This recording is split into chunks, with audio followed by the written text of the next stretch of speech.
हाजरीन, एक कविता मैं उदों लिखी सी जदों श्री हरमंदिर साहिब के उत्ते भारतीय सरकार वालों अटैक होया सी।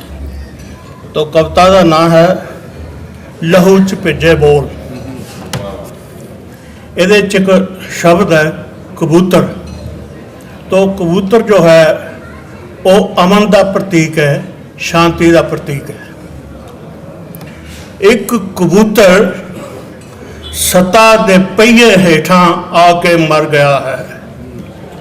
एक कबूतर सत्ता दे पहिए हेठां आके मर गया है। कच्ची इट तो लाल किले तक जिस्म हवा दा ठर गया है। एक कबूतर सत्ता दे पहिए हेठां आके मर गया है। कच्ची इट तो लाल किले तक जिस्म हवा दा ठर गया है। मन दे मंदरी तू जो जहर तुखाया है।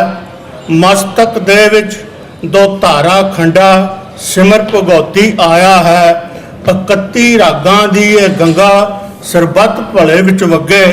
जिसदी छो तो काले कौवे हंस गए बन वगे।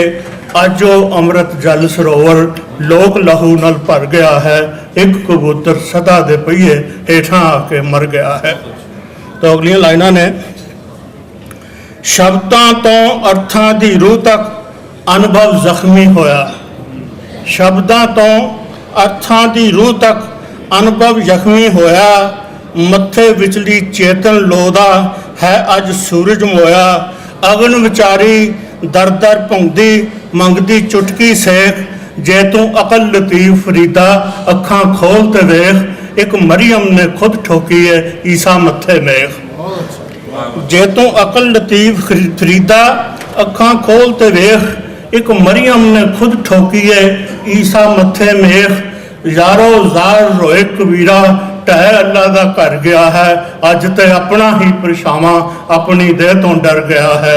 एक कबूतर सता दे पहिए हेठां आके मर गया है। लाल किले तो कच्ची ईट तक जिस्म हवा दा ठर गया है। Thank you very much.